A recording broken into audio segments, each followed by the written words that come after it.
আওয়াজ, এই বিকট আওয়াজ জাহান্নামের ভিতর থেকে পাওয়া যায়। ভাইরা আমার, আমি কোন অভিনয় আপনাদের কাছে করি না, কোন অভিনয় নাই।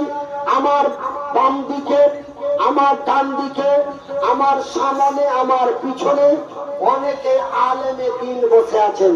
আমি যে ঘটনাটা আপনাদের সামনে বলতে চলেছি, এই ঘটনা বুখারীর মধ্যে পাওয়া গেছে। আমার ভাইয়েরা, জাহান্নামের ভিতরে এমন বিকট আওয়াজ পাওয়া যায়, আল্লাহ রাব্বুল আলামিনের নবী থমকে দাঁড়িয়ে গেলেন। দাঁড়িয়েছে বলেন, ওগো জিবরাইল, জাহান্নামের ভিতর থেকে বিকট আওয়াজ পাওয়া যায়, এটা কিসের আওয়াজ? এটা কিসের আওয়াজ?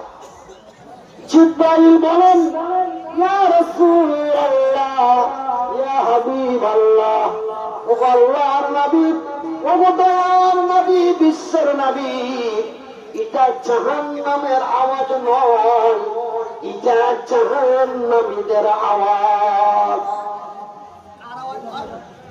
জাহান্নামীদের, জাহান্নামের ভিতর থেকে যে আওয়াজ পাওয়া যায়, এটা কিসের আওয়াজ? জাহান্নামীদের আওয়াজ। জাহান্নামের ভিতরে যে প্যাদানি দেওয়া হচ্ছে, এই প্যাদানির ধারায় তারা চিৎকার করছে। জিবরাইল বলেন, নবী গো, এটা জাহান্নামীদের আওয়াজ। কি এমন শাস্তি দেওয়া হচ্ছে? এইবার জাহান্নামের কাছাকাছি নিকটবর্তী নিয়ে যাওয়া হলো।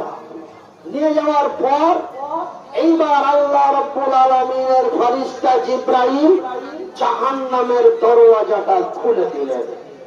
যখন জাহান্নামের দরওয়াজাটা খুলে দেওয়া হলো, জাহান্নামের ভিতরে যারা চিৎকার করতেছিল তাদেরকে যেন দেখা যায় তারা আল্লাহর বান্দি।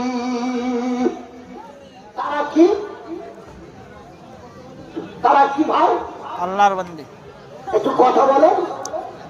তারা হচ্ছে আল্লাহর বান্দি। আমাদের লোকাল ভাষায় বলে মায়ালো। মায়ালো মানে বেটি ছেলে বসে আছে। তো আল্লাহ রাব্বুল আলামিনের রাসূল নবী আমার এবার ওই জাহান্নামী নারীগুলোকে দেখলেন, যে জাহান্নামী নারীগুলি চিৎকার করছে, তারা প্রসাব যন্ত্রণায় চিৎকার করছে।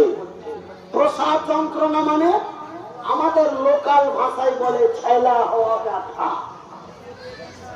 এটা কেমন